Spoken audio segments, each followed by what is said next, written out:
जुन्नर तालुक्यातील तळेरान गावातील गोडेवाडी परिसरात आज एक्साईज डिपार्टमेंटने मोठी कारवाई केली आहे. गावठी दारूच्या अड्ड्यावर टाकलेल्या या धाडीत तब्बल 10 लिटर गावठी दारू जप्त करण्यात आलेली आहे. तुम्ही पाहू शकताय समोरच चाललेली एक्साईज डिपार्टमेंटची गाडी आणि ह्या मिळालेल्या माहितीनुसार या ठिकाणी काही जणांकडून बेकायदेशीररित्या गावठी दारूचा व्यवसाय चालवला जात असल्याची माहिती एक्साईज विभागाला काही दिवसांपूर्वीच कळाली होती. याआधी एक्साईज डिपार्टमेंटने 1-2दा कारवाई करून किमान 10 लिटर दारू आज जप्त केली. दरम्यान तळेरान गावात किंवा परिसरात अजूनही कोणी बेकायदेशीर दारूधंदा करत असेल तर त्यांनी तात्काळ बंद करावा, अन्यथा कठोर कारवाई करण्यात येईल असा इशारा एक्साईज डिपार्टमेंटकडून देण्यात आलेला आहे. स्थानिक नागरिकांना देखील अशा बेकायदेशीर धंद्याबाबत माहिती असल्यास प्रशासनाला कळवावे ही विनंती.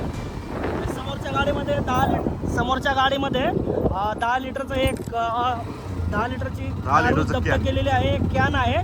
आणि ह्या गाडी जी आहे एक्साईज डिपार्टमेंटची गाडी आहे.